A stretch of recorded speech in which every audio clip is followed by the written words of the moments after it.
this episode of Three True Values. I'm host James Fletcher, and we continue rolling through the off season. We've found plenty of content for you guys through the summer. We are now approaching, of course, college football season, which means that college basketball season is right around the corner. On today's show, we are going to talk to Rivals Jamie Shaw once again. We're going to break down the players that Rivals is higher on than the consensus in the 2026 class. We'll go through whether it's guys who are in the top 20 at Rivals, not at other places. Some of the guys getting all the way down through the 4-star rankings that maybe don't have that distinction from other recruiting services. Why is Rivals higher on that group of players? We'll dive into that with Jamie Shaw on the other side of this break, right here on Three True Values. Thanks for tuning in.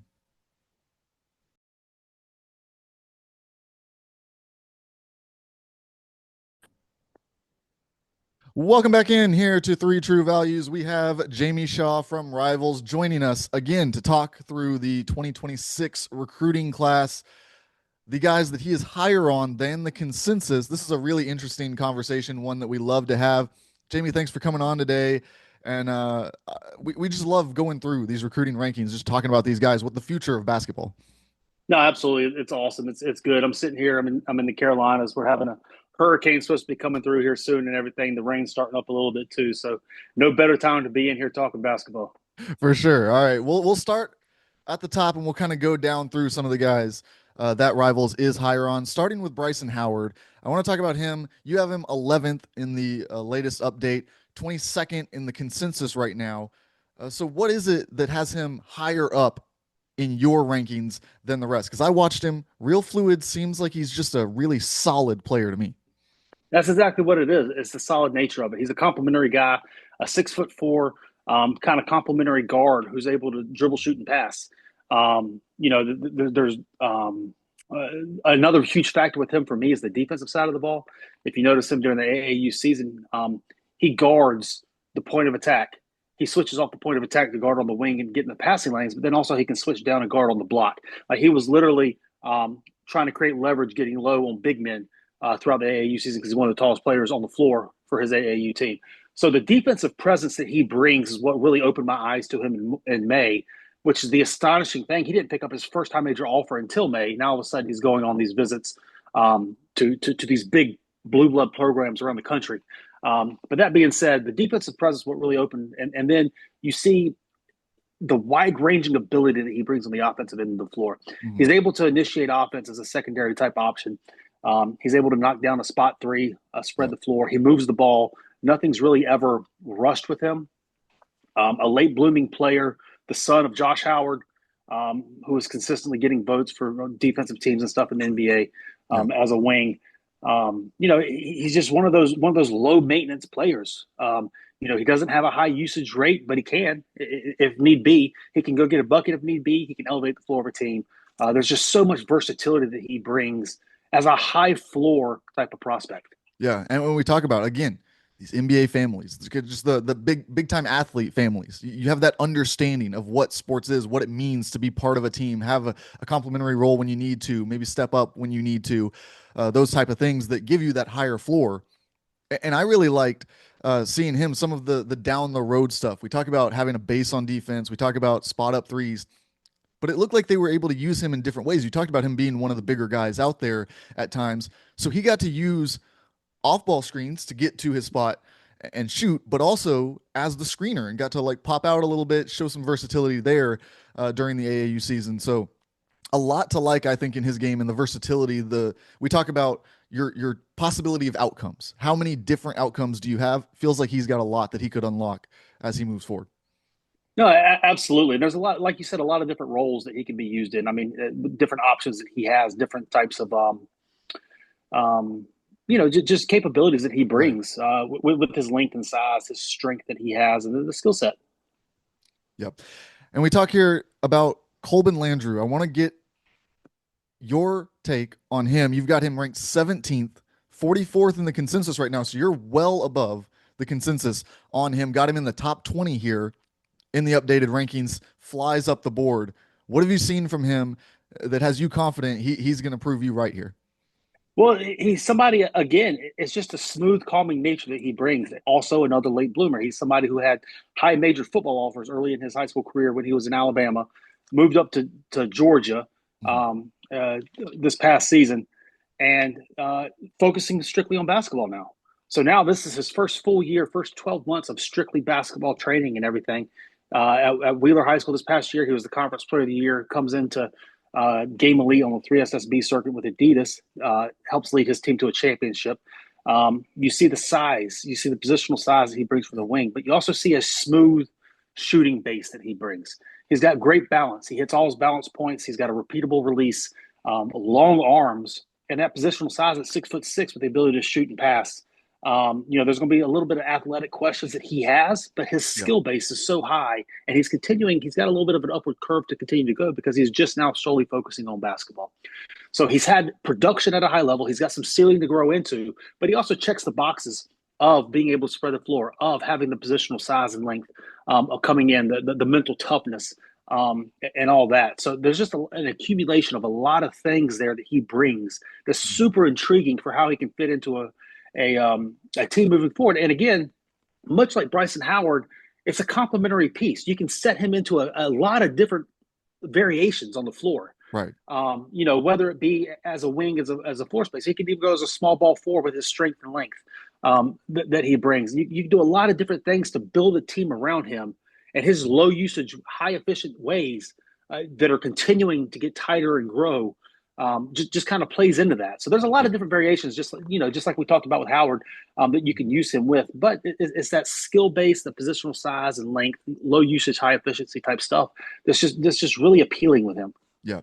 And that low usage, high efficiency that you're talking about, especially on the wing, I mean, that is a position that everyone in the NBA wants to unlock. You want to be able to surround your stars and your bookends on either end of that lineup with guys who are going to go out there and do all the gritty work, do everything without needing the ball in their hands constantly, without needing to be the center, the focal point of Mm-hmm. what your team is doing. So extremely valuable there. I want to get your takes since you talk about him coming into his first full year of basketball training, becoming a one sport athlete. Obviously, specialization has become more and more prevalent, but there's still an argument out there that these guys who specialize might miss out on a general athleticism that guys get from just playing a bunch of sports, just being an athlete, learning how to move and do different things with their skill set. Where do you come in on that? Do you like a guy who from day one it's just basketball, basketball, basketball, or do you see the value in multiple sports and kind of later on working your way into whatever you're best at? Yeah, I think it can go either way. I think early specialization could possibly has led to burnout at times. Yeah, But even with that said, there have been success stories coming from both where somebody has early on focused strictly on basketball, gone all the way through, and then made it to the highest levels. There's also been a lot of stories where people play three, four, five different sports, yeah, even get into like dancing and all that type of stuff, and then specialize later on in their life toward the sport. So I don't think there's any one way to do it. I think everybody's different, and right, there's been positives and negatives of both pathways. for sure. Um, but it seemed to has it's intriguing. It's an Yeah, intriguing conversation.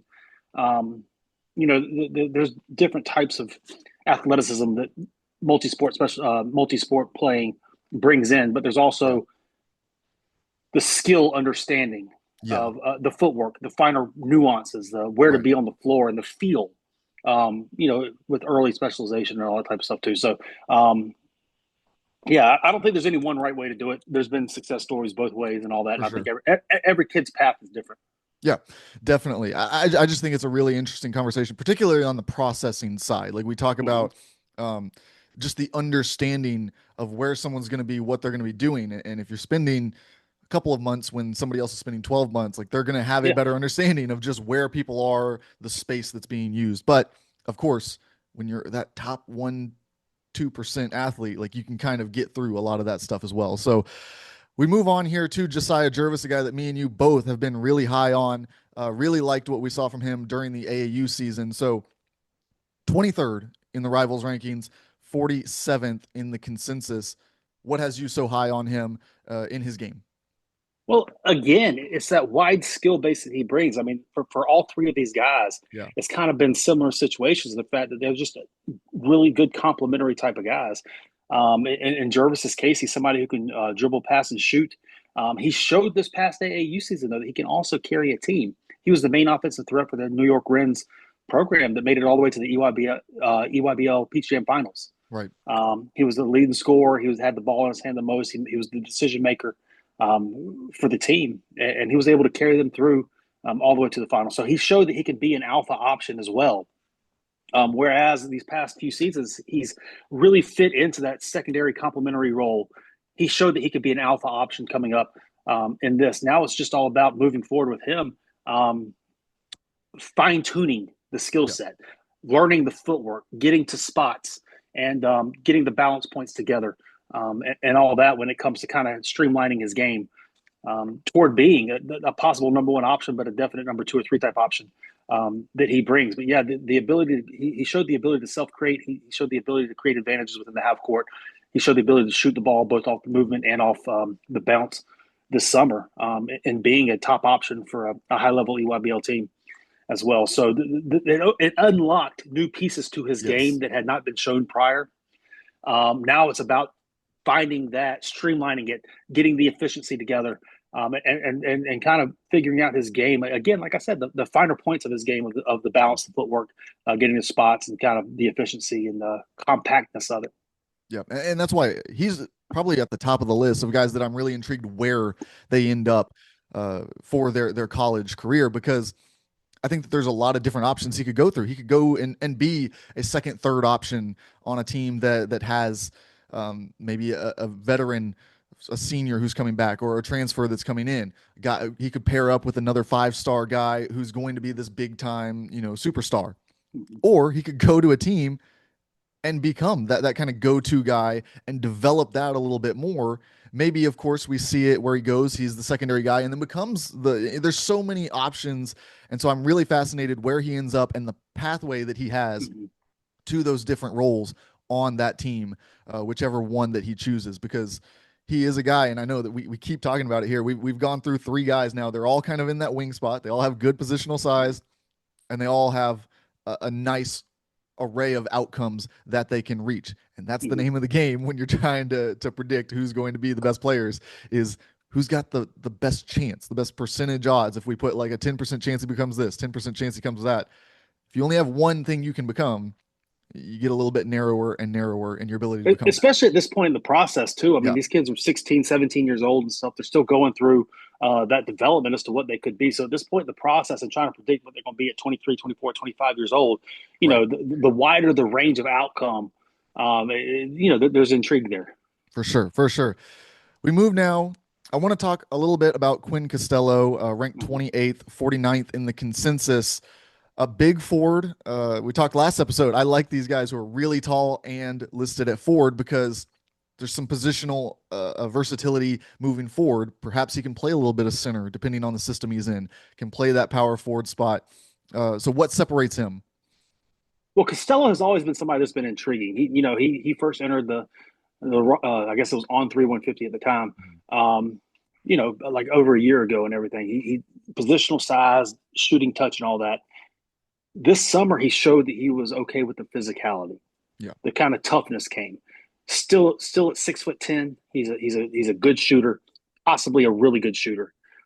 As he continues to move forward, able to provide space in there, but he is also attacking in straight lines, sloppy closeouts. He's getting to the rim, finishing above the rim in traffic. He's a fluid athlete, and at 6'10" is a fluid athlete who can shoot the ball, potentially really shoot the ball. Not afraid to attack a closeout, get above the rim. Yeah. He unlocked a new level to his game. Right. And there's a lot of intrigue there. Again, that opens up more pathways for him to go down. Yeah. Showing this athletic fluidity, showing this kind of not being adverse to the physicality, but also still being able to knock down shots at a high clip, provide that spacing. At 6'10", you're going to draw a big most likely. If you don't, you'll be able to shoot over top of them, but you're going to draw a big, which opens up passing lanes and pulls gravity with you. out toward the 3-point line. So being able to attack the closeout, get them on, create advantages in that manner, while also knocking down shots and spacing the floor. There's a lot of value there. So now with him, again, continuing to, add the strength, continuing to play through the physicality and learning that stuff, but getting the footwork together and all that, it's opened up a new level to his game this past summer. There's a lot to like there, and it's shown in his recruitment as well. I mean, he's got a top 6 now. Going to visit all 6 of those schools, and we'll see how things go out. But it's there's a very intriguing pathway there with Quinlan Stella. Yeah, definitely a lot of outcomes and a lot of comparisons that immediately come to mind when you start thinking about 6'10" guys who can stretch the floor, can start to close out, and what those type of players have been able to do in their careers. I want to talk about Lucas Murillo next. Played for the Dominican this summer. That's where I got to see him. Thought that he processed the game really well. I thought that he was a good on the ball player, just kind of like steady force in the team, made sure they got into whatever they were getting into. But what is it? What is it other than that? Maybe it is that just has him so high up in this rankings, but that unlocks his game. It's just that. I mean, there's, you look across the best teams at the highest levels, Florida this past year, as well as Oklahoma City Thunder in the NBA, the 2 champions of the most leagues. They had 5 guys on the floor. They created their teams to have 5 guys on the floor who could process and make plays with the ball in their hand. Lucas Murillo, 6'6", 6'7". He's incredibly smart with the ball in his hand. He can initiate the offense. You can line him up in multiple spots on the floor. You can play him as an offensive hub in the half court. I think he's best ball in hand. I thought with the City Rocks this summer, playing with the Dominican as well this summer, both teams put the ball in his hand to primarily initiate, and I thought he was great. He made great decisions. He created offensive advantages. He put his teammates in good positions for them to make plays as well. And at 6'6", 6'7", that's unique, but it's also intriguing. He's also physical. He also rebounds. He has a great pace to his game. The athleticism is going to be a question, so that's why he's not like super high. But there's a mental aspect, there's a feel, there's a processing aspect, a quick processing aspect that he has that elevates the floor of his team and is super intriguing to me of being able to line up. Again, ball in hand, I guess that puts you as a point guard, but the way that they use him as the offensive hub can be different, playing from the wing, playing from the high post, playing from the primary initiator, playing in the pick and roll, playing in short rolls. There's a whole bunch of different ways to be able to utilize his quick processing ability with ball in hand, but he is somebody that you want to have making decisions for you on the floor. Yeah, for sure. And I'm not at all making a direct comparison here, but when we talk about that processing and you talk about being best on the ball, but there's some outcomes because of his size, because of that positional size that he brings, which we've talked about is lacking a little bit in this point guard class. He's got some of these outcomes where when I talked about Yegor Dimon last year, it was a lot of, yes, he's a point guard. Yes, his passing, his vision, all of that, floor, just being a floor general is probably his best trait. But if he can get those other areas of his game, the shooting, the slashing down, he could be an incredible off-ball player as well, because he's got the size to match up with those guys, to still be spacing the floor and to give you that second, third processing guy on the court that you need when you want to be playing that OKC style, what Florida was able to do in college. The more processors you can get on the floor, the better. And so having the ability, if he can develop his game to play the 2, the 3, even some small ball 4, whether that's with the ball in his hand or not, gives you a lot of extra value to his game. There's a ton of flexibility that he brings. Again, just like you said, I mean, you could, if you have a smaller scoring guard, which, you could throw a rock into a small scoring guard in high school today, you can play him beside that. Like you said, you can put him at the 2, 3, 4, do some fun processing stuff from the 4-man position, finding and exploiting mismatches and all that, or grab and go. You can, primary initiator from the point. I mean, there's just so much flexibility that he brings to the floor, and it's so intriguing to watch. Both again with the City Rocks and with the Dominican team this summer. Just ball in hand, make a play. Yeah. Another player who played internationally this summer, Sinan Juan, played with China. He's ranked 37th, 60th in the consensus, and he is such an intriguing player. We were talking about him before we even came on air, just kind of like there's so much to break down in his game. So I'll start with where you think he provides the most value. Well, the intrigue with him is he's a unique athlete, legit 6'11", 7 foot. He's fluid, but he's still kind of a little bit heavy footed. So there's an intriguing aspect there when it comes to the athleticism and the fact that he is able to slide, that he's able to open his hips, that he's able to kind of switch, he's able to kind of move a little bit when it comes to switching directions on Yeah. the defensive end, help defense and all that, walling up. But getting him on the island, et cetera, et cetera. There's a little bit of question marks there. Not the longest player in the world, but he's got incredible timing. Hmm. So it's kind of an enigma in trying to figure it out because a lot of traditional boxes, it's unique, in having great timing but not great length, and having great Right. fluidity but not great lateral quickness, if that makes sense. Yeah. But it all showed this summer. In his couple of games with Team Durant, he averaged over a block a game. When his time with the FIBA U19s World Cup with China, he averaged 5 blocks per game. Yes. Every single game he played, he had, I think all of them, he had 4 more, except for one game where he had 3. But he averaged 5 a game. The second place, the second didn't even have 2 Right. in the entire event.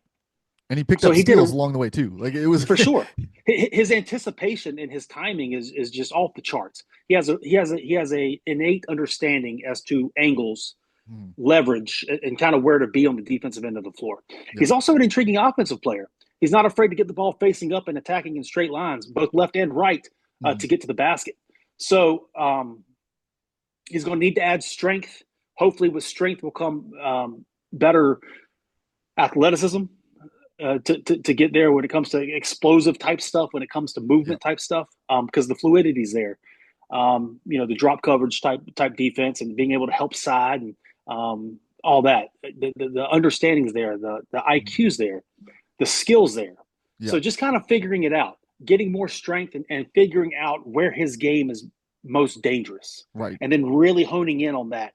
The shot blocking, rim protection, as you know, at the highest level, it's insanely valuable for bigs. Hmm. Being able to protect the rim consistently allows you to be aggressive, to gamble, Yes. and extend out your defense when it comes to where you pick up at the point of attack. So rim protection is huge. He has shown that he is capable of doing that. He has shown that he can anchor kind of a defense from Yes. the back, and that's what makes him most intriguing to me. Whether or not it's unique in how he does it, Hmm. that's the most intriguing part for me, is his ability to anchor kind of a defense and allow the defense to the aggressiveness on the defense. Yeah. I mean, I co-sign just about all of that in what I've seen from him. In the you talk about the ability to pick up the blocks. Stocks is a stat Mm-hmm. that I look at a lot because I like when you're able to prevent the post entry pass too. Like when you can Yeah. just deflect that thing out and hit it to your guard, whatever you're doing, jump the passing lane, all that stuff. I love him on the defensive end. I like him. He's intriguing on the offensive end. My concern with him when I watched him is how he gets from one end to the other.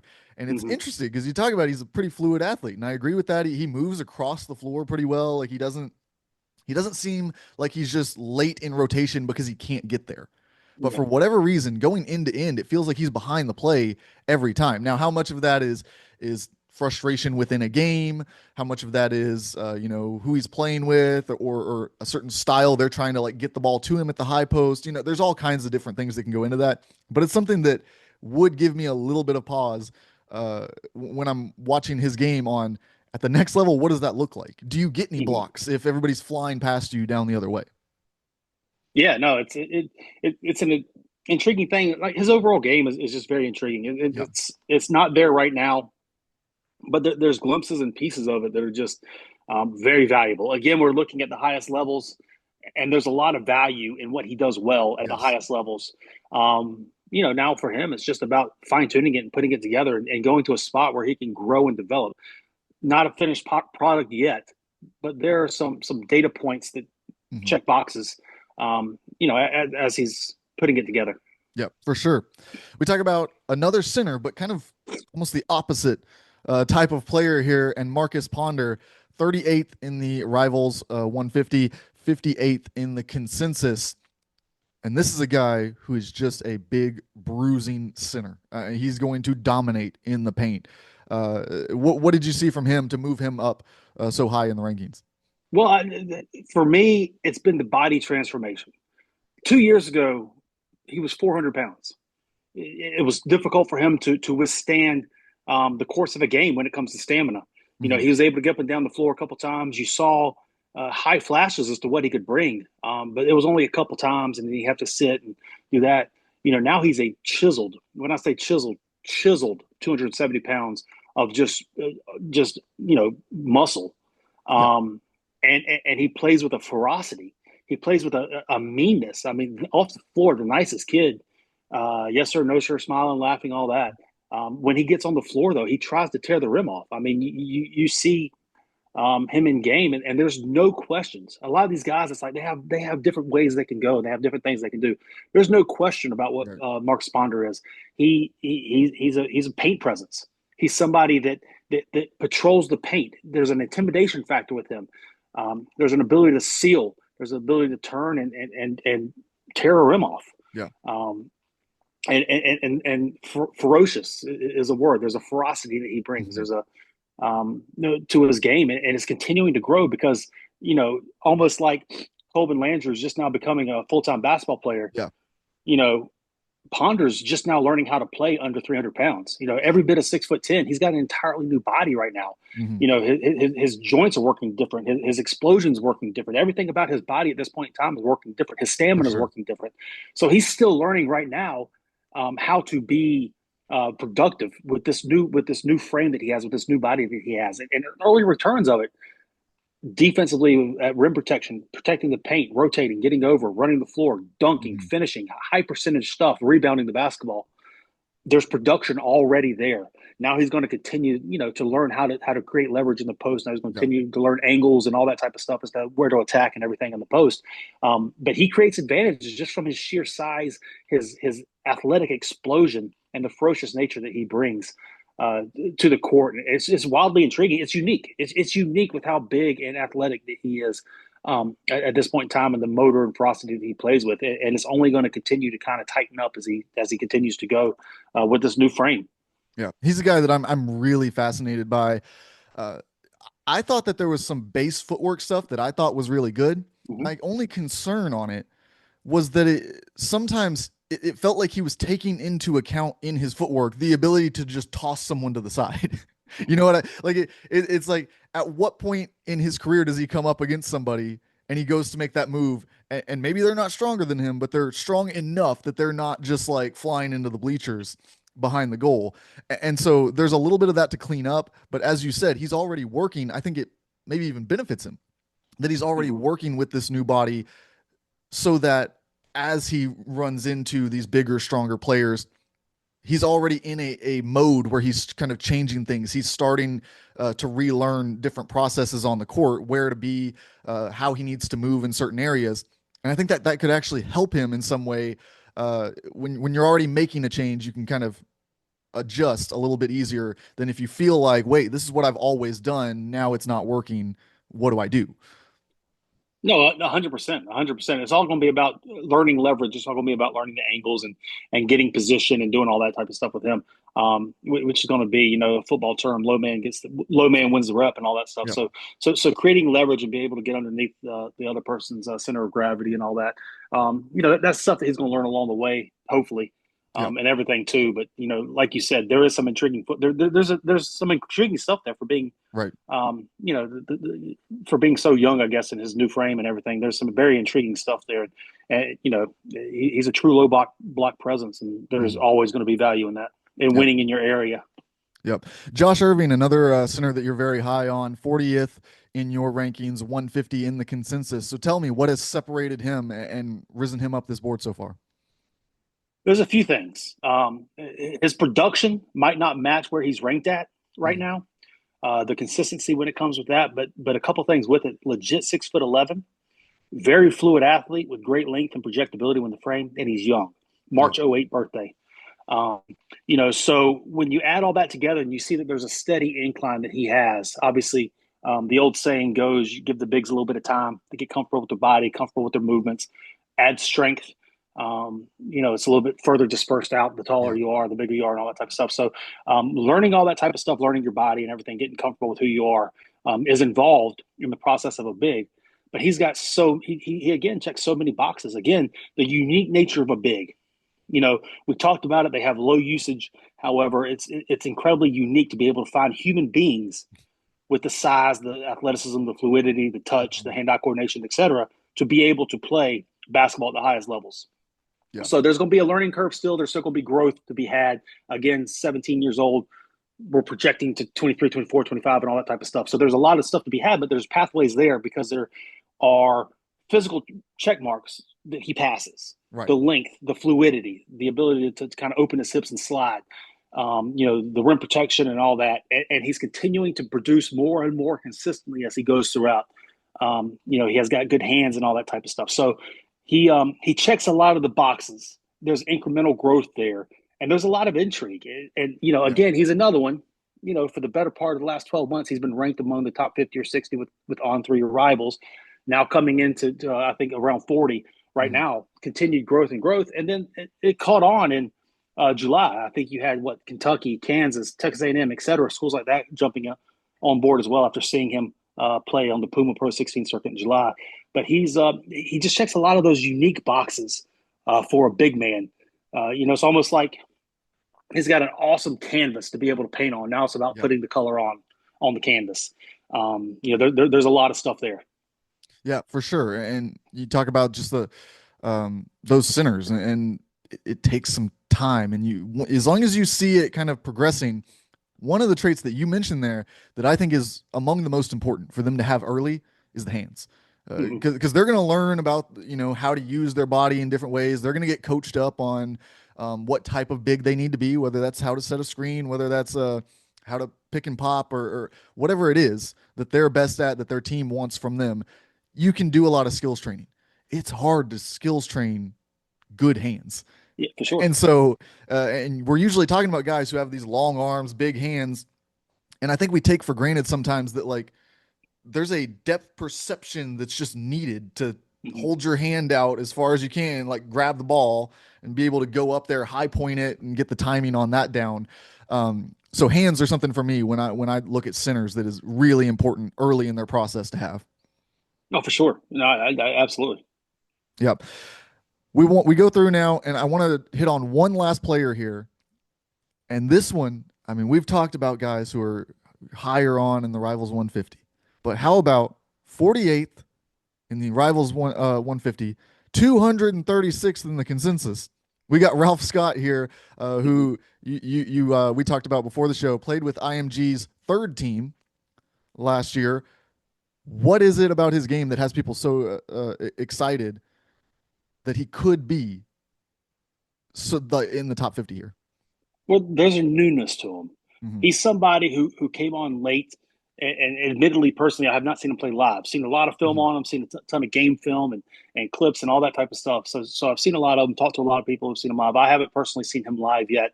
Actually, the only person in the rankings I haven't seen play live multiple times. But there's a lot to like there. There's positional size at 6'7" or so. He's got fluidity. He's got the athleticism. He's got on-ball confidence. He's got the makings of a solid shot. There's athleticism there. There's just a lot there. He played not on the A team at IMG last year, so a little bit unknown. Didn't play AAU this year, I think until July maybe. So there's just a lot of unknown there, and admittedly, there's a little bit of intrigue with that. Somebody who flew under the radar for so long, all of a sudden it blows up and do all that. Then all of a sudden you dive into the film, you watch the progression that he's made over the last couple of years since he's been in the United States. And you see just the check marks. You see the confidence. You can see the confidence. You can see him showing up into new settings and playing well and performing. And you see the growth, but you also see the, again, positional size, the athletic fluidity, the length, the on-ball confidence, the makings of a shot, and all that type of stuff, and then it leads you to see the upside that he could have, possibly as he puts it together, as he continues to get high-level reps, as he continues to grow. Talking to him, he's a cerebral kid, right? As well, there's just a lot of intrigue for what it could be as we continue to move forward. They're a lot like Josh Irving. Mhm. There's a wonderful of the finest material canvas there. Now it's all about putting the paint and color on the canvas to come up with the picture. Ralph Scott's got a lot of that. He's got a Yeah. lot of intriguing tools, and I'm very intrigued to see what next month, 2 months, 3 months, 6 months look like Mhm. as he continues to progress as a player. Yeah. As you kept talking there, it got me more and more excited that this is a guy who, if he lands with the right coach, like a Mm-hmm. coach who's a real teacher, somebody who's gonna like take him through the game of basketball and understanding, because he's got the frame, he's got, kind of the base skill set. But I think of, and again, this is not a comparison, but I think of a guy like when Trey Murphy got with Tony Bennett. I mean, you could not have taken a better player who's just like had all the tools, had all the physical attributes, and then a teacher who was going to turn him into a great basketball player. So, really interested to see where he lands, what kind of coach he ends up with, and how they're able to unlock his game moving forward. That's so funny you mentioned Trey Murphy. I've known Trey since he was in sixth grade. Know his dad Kenny and everything. Um, I interviewed Trey on a previous podcast I used to Mhm. run right after he committed to Virginia. Yeah, His plan going into Virginia was the redshirt. Like he committed yeah, to Virginia with the plan to redshirt, and then he becomes a first round draft pick that year. yeah, Unbelievable progression for him. He was 6'5" when he graduated high yeah, school. yeah, Goes on to Rice, grows now he's 6'8", 6'9" or so, whatever he is now in the NBA. It's unbelievable. yeah, Yeah, no, Ralph has a lot of that, and again, it's going to be about putting it all together. What it looks like, how he continues to grow. Confidence is going to be a big thing with him, and then continuing to grow and put it all together. yeah, There's a definite intrigue there. yeah. Well, thanks for joining us.